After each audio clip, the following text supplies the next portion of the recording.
This is no one from nowhere, and you are, and I am a spirit of God. Today, I want to talk to you about Babylon New Year's Marduk Epic of Creation. First, a quick joke. What is a spider's New Year's resolution? To spend less time on the web. As you can see, the Sumerians invented, with the help of the Anunnaki gods and Marduk in Babylon, they helped to bring about astronomy and astrology. It's pictured on the big globe in between the two gods. And there are 12 planets, including the sun. So it is very important to know that this was before Uranus had completed nearly one full revolution around the sun in 1845, and also Galileo, that he in 1609 became the first person to record observations of the sky made with the help of a telescope.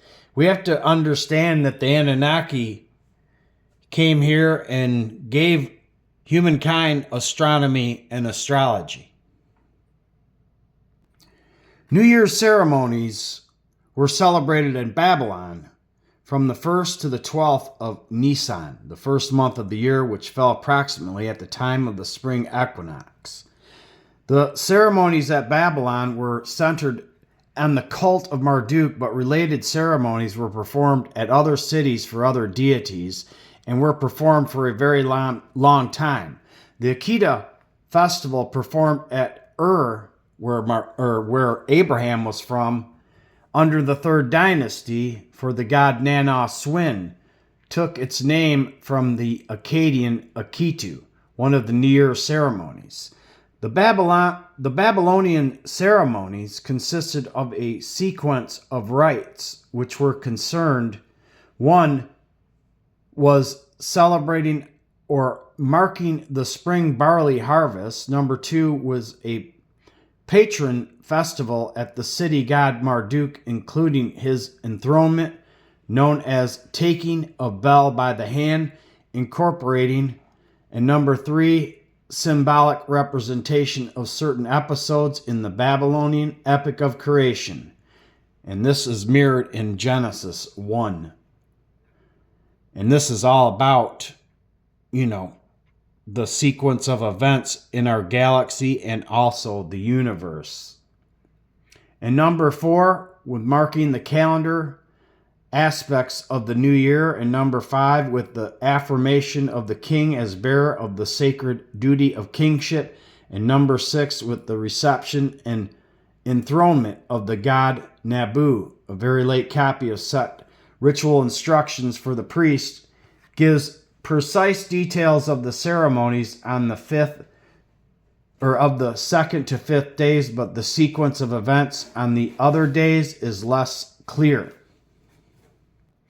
The Akiti or Keto was the ritual of making it significant to humiliate the king, and also it was very significant for the epic of creation in the whole series of magical and cultic rites. The last known occasion when the Akitu of Marduk was celebrated at Babylon was when Capys, king of Persia, took Bel by the hand in 538 BC. However, Akitu ceremonies were still celebrated for the deities Anu or An and Ishtar, known as Inanna, at Uruk, or the biblical Uruk, found in Genesis 10:10 during the 2nd century BC.